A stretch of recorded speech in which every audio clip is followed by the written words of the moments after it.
Уважаемые родители, здравствуйте! Сегодня с вами я, врач-невролог и наш логопед. Мы поговорим о том, что самым первым признаком еще до задержки речи у детей от года до 3 лет является нарушение взаимодействия. Что же это такое? Есть 10 признаков, по которым мы можем определить, когда нарушается контактность ребенка с окружающим миром, социальной средой, и это в последующем может привести к задержке речи. А часто очень это не беспокоит родителей, потому что ребенок как бы играет сам по себе, не вступает в контакт, у него ограниченные формы поведения. То есть родитель говорит, он делает то, что хочет, или родитель говорит, ему это не надо. И тогда мы говорим, что есть ограниченность невербального контакта. Второй признак – это неспособность организовывать и поддерживать игру, как со сверстниками, так и с родителем. Да, часто бывает так, что родители на приеме жалуются, что ребенок из всех игр выбирает только бегать, разбрасывать игрушки, и больше его ничего не интересует. Часто его не интересуют даже просмотры телевизора или мультфильмов.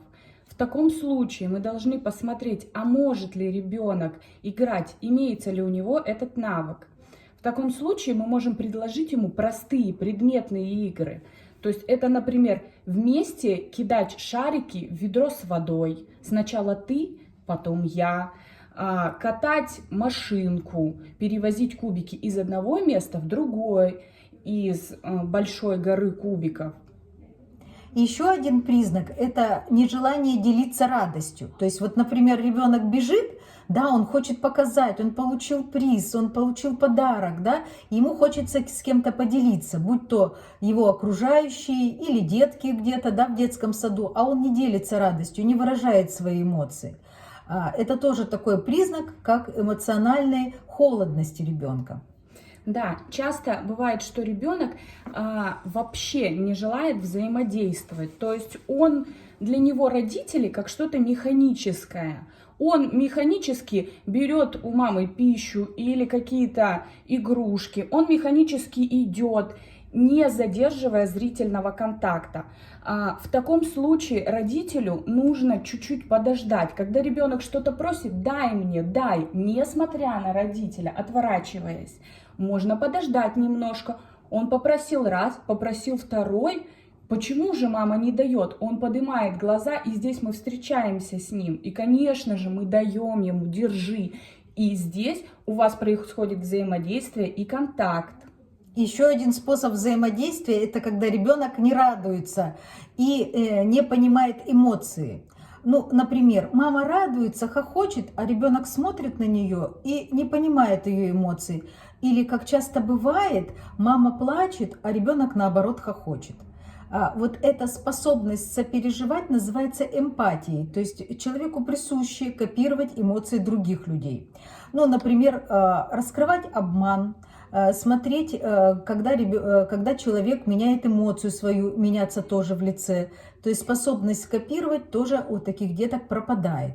И вот это является еще одним признаком.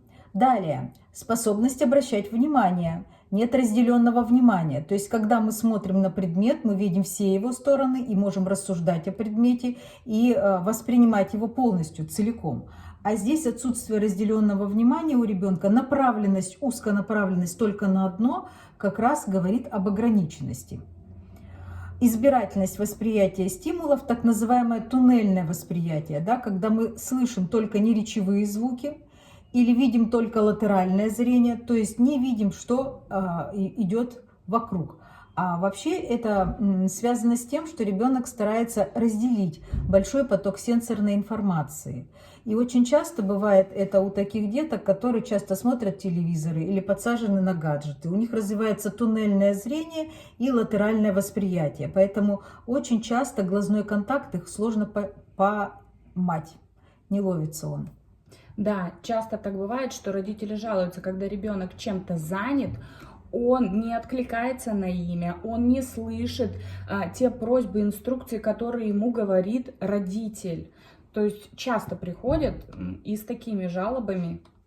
Да, и к неврологу приходят, да, и к логопеду Да. очень часто мы видим. Ну и еще один признак – это нарушение шумоподавления, когда дети не слышат сами себя. Они могут быть либо слишком громкие, кричать, либо наоборот с ними надо говорить очень тихо, осторожно. То есть вот несформированность вербального шумоподавления лежит в основе этого признака. А также нарушение зрительно-моторной координации. Такие детки неуклюжие, падают, очень часто не видят расстояния, сшибают углы, запинаются. То есть это тоже пространственно-временные нарушения. Также дети очень часто жалуются на то, родители, что они плохо жуют.